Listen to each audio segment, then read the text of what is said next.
point and you're like, okay, is this fact or fiction, right? Like fact or fiction, like, is it fact or is this just a myth?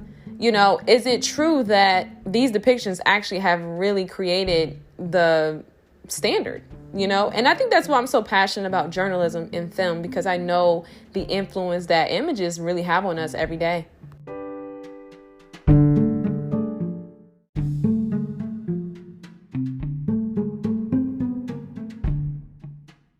Welcome back to another episode of Earthen's Den. And I know I told you guys we were over the whole social whatever, but I actually think we may be diving in. So just bear with me, honey. We're going to be, look, listen, Earthen's Den is a safe space. Okay. We're going to be having conversations. All right. That's all I can definitely fulfill. But I want to talk to you guys about the bad boy myths, right? A lot of times when we hear these conversations around bad boys, it's like, oh, don't date the bad boys. The bad boys are the ones who are going to dog you out. I'm starting to think that what they were saying was just like bad people in general, right? Now, hear me out, because I think that oftentimes, well, maybe we could say, yeah, because men know men, right? It's like, oh, men know men, like you shouldn't date this type of guy. Now, hear me clearly, like we're not talking about dating a guy who beat up his last girlfriend or, like murdered somebody, like, and not in terms of like self-defense. I'm talking about like just a cold hard like psychopath. We're not talking about psychopaths.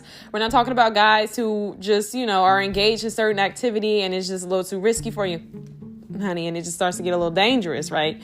I'm not talking about men who are just literally going to put your life at stake, right? We're talking about men who may have grown up in certain circumstances that have made them a little different, And I just want to talk about the bad boy men, because I think a lot of times like bad boys get such a bad rep, and I don't know if it's because men know men or it's because they just never dated a bad boy. Because let me talk to y'all about something. Like, let me tell you something. And I think that this is actually going to be either a revelation or already a confirmation. A lot of times, like when you talk about bad boys, like bad boys are the guys who are actually confident. They are the guys who are actually a lot more masculine. Like, I don't know if it's their circumstances, honey. I don't know if they had to grow up a little bit faster. Okay. I don't know if it's that Arrested Development, honey, if it just, worked out in their favor. No, I'm kidding. But like, seriously, I think that is typically what forms like, and so what happens is like the bad boy is usually the rebellious one. He's a little bit more rough and rigid. Now, like I said, I'm not talking about someone who's going to put your life in danger, because I can honestly say, like, when it comes to bad boys, you actually feel a lot more safer with them. Bad boys are typically deemed bad boys by the world, but like with a woman, it's not like that.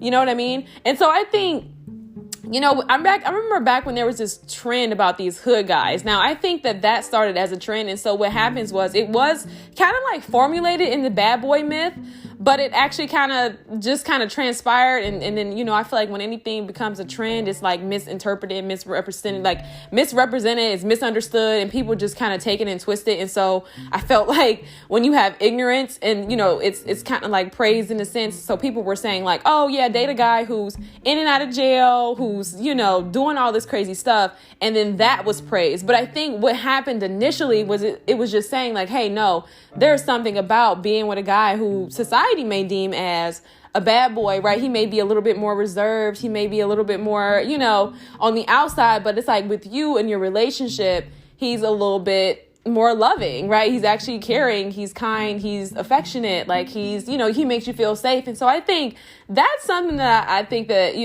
we got to talk about, because I just don't think that that's a thing. Like, I think a lot of people are always like, oh, don't date this guy because he, you know what I mean? But the opposite side of that is I've found that a lot of men who seem to be the good guys, right? Now we ain't gonna go too far left. So we're going to take, like, let's take everything with this conversation, like kind of with a grain of salt. And I only say that just because I just don't want anyone to take something so literal. And I'm trying to be as like explanatory as I possibly can, because I don't want people to go so far left.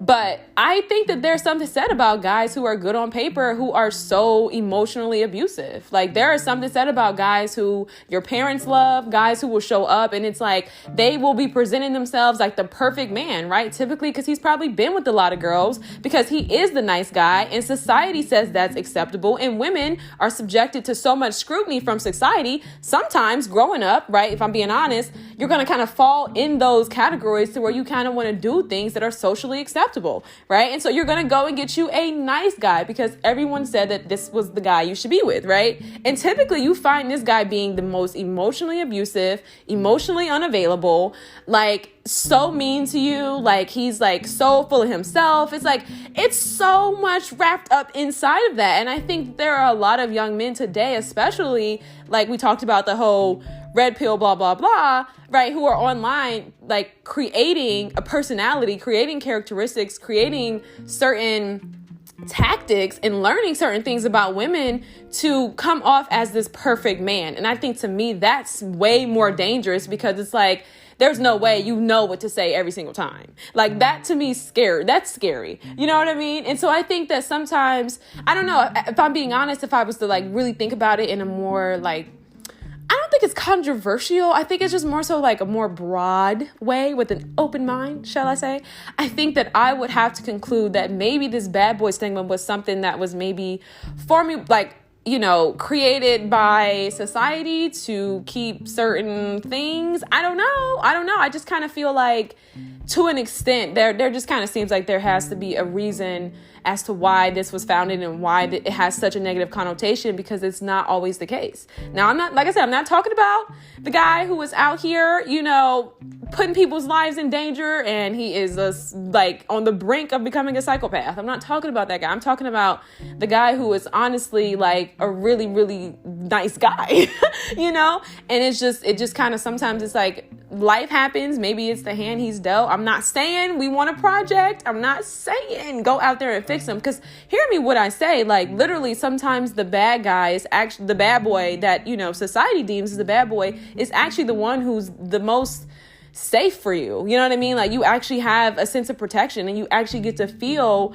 like a woman in a sense, right? Because it's like, that femininity, it's like, it's not a constant battle with him, right? He's like very much masculine. And I'm not talking about a guy, obviously, who's emotionally unavailable and is like, completely cold and just like shutting you out. Like, I think that when we talk about bad boy myth, it's more so just the stereotypical appearance of things, right? Like a guy who is typically seen as confident, sometimes that kind of, or not confident, well, confident and just like, I don't want to say superior, but like, and when I say superior, I was going to say superior in his masculinity. I was not going to say superior over women.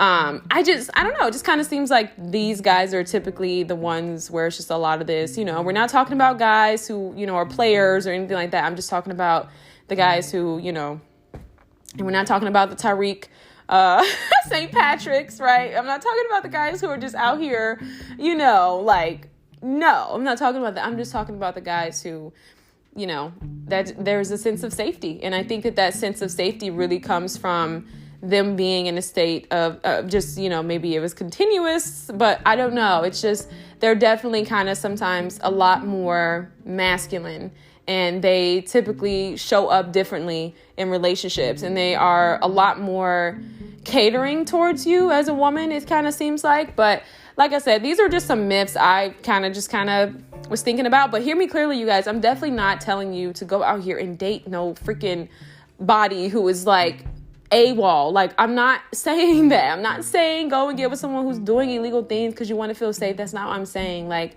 I think that you can have a bad boy and he doesn't have to have this profession of like a drug dealer or, you know what I mean? I think, like I said, when it comes to bad boy, breaking this down, and as we're having this conversation right now, is more so about how he carries himself, right? He's confident. He's, you know what I mean? He's masculine, like he's strong in that sense, and you feel very safe and assured with him.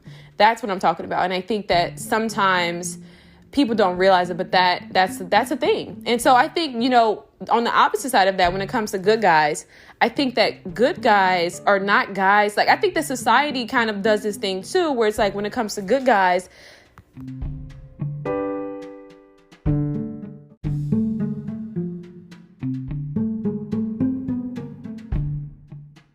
has a very interesting way of even taking this narrative of like the good guy and putting him in this box where he's like super boring, and he's like, all he does is like play with baseball cards or something all day. And, he's just at the library all day and he doesn't, you know what I mean? It's like they create this image of this guy who doesn't have a life, who doesn't have a personality, right? Who doesn't have a backbone, who's more, of a pushover. And he's not the type of guy who, will stick up for you, right? He's the one who's getting his head banged upside the lockers, but you know what I mean? And it's just like, so it's like, there's so much, there's a lot said about the media and how it kind of depicts these two images. But I think in today's time, it's just something to really look at, I think, as far as like emotion and what is typically conveyed and what is kind of brought out, you know what I mean, within yourself in these situations, if you've experienced these situations, as well as just being aware of how these images are portrayed and the dangers of them too, right? Like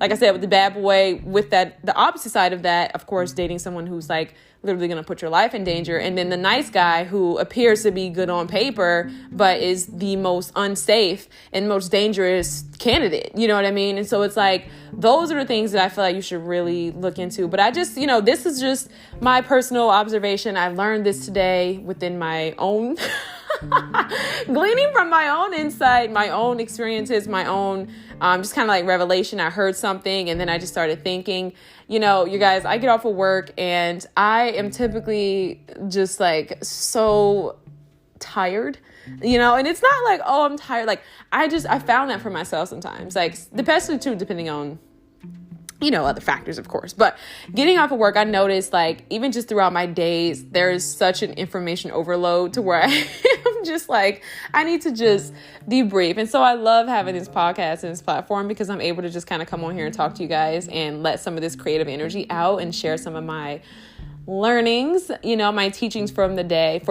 But I think that there's really something said about it. It's really something said about that bad boy who really, carries himself with confidence, and it's a rarity, right? When I'm not gonna say it's rare to meet a guy who's confident, but I mean, confidence in a general sense is rare. If you ask me, I think that confidence is oftentimes something that is portrayed as arrogance. I think that there a lot of times it's not even a thin line. I just think that a lot of times people will associate arrogance with confidence, and confidence as they'll greet confidence with insecurity, right? As insecurities. I'm sorry. So they'll say like, oh, if this person is confident in what they do, they must be very insecure. Like they think they're all that, like they just have to blah, blah, blah, right? But if a person is like putting people down and saying, oh, check out my new bag, like you know what I mean? And it doesn't really matter if you're flexing and you work hard, like we all gonna, do you. But I'm just saying, I think that a lot of times is that's actually depicted as confidence. But confidence is very quiet. And I think that's why women gravitate towards the bad boys, because they're quiet in a sense. It's a very subtle confidence, and they do have a tendency to be more masculine. So they actually do create a safe space for women sometimes, and then you actually do feel safe with them and you feel protected, and the mystery boy of like, he's so quiet, it's more so like you respect it in a sense because he's aware of his masculinity and he's aware that you can't just say whatever to a woman, right? Like he's like letting you do your thing while he's, in that space, creating that space for you, but you never feel unsafe not to be yourself, and then he gives you the space to be yourself. And then there's like that other part where it's like, hey, this person is not going to just say anything to you. Whereas sometimes the guy who's good on paper is the one who's like, oh, why is your hair like that? Oh, you need to lose 20 pounds. Oh, you need to just, you know what I mean? I'm just saying, right? But this is also, like I said, these are some myths, and these are just some things that I've noticed about the guys on paper. And like I said, the good guy who's always kind of seen as just like the nerd and nobody wants to be with him and he's boring. He doesn't have any personality. It's like everybody has a personality. You know what I mean? So these are just some of the things I noticed. I just kind of wanted to get on here and share this insight because I felt like it was pretty insightful, and I felt like you could definitely glean something from it. And it's not a matter of like flipping the two. Like I'm definitely not trying to say like, yeah, get with a guy who like doesn't talk, and it's just weird, because then that's scary, right? Right? And I'm not saying, don't date a guy who has his things together and he is good on paper. I'm just saying, look at how he treats you and look at how you feel in those spaces, because we know that sometimes, a person who's good on paper and, everyone's like, oh, he's such a great guy, behind closed doors, them be the ones. Them be the ones. So I hope that this was kind of funny too. I hope you guys, laugh with me in this one. And I hope everybody has an amazing day.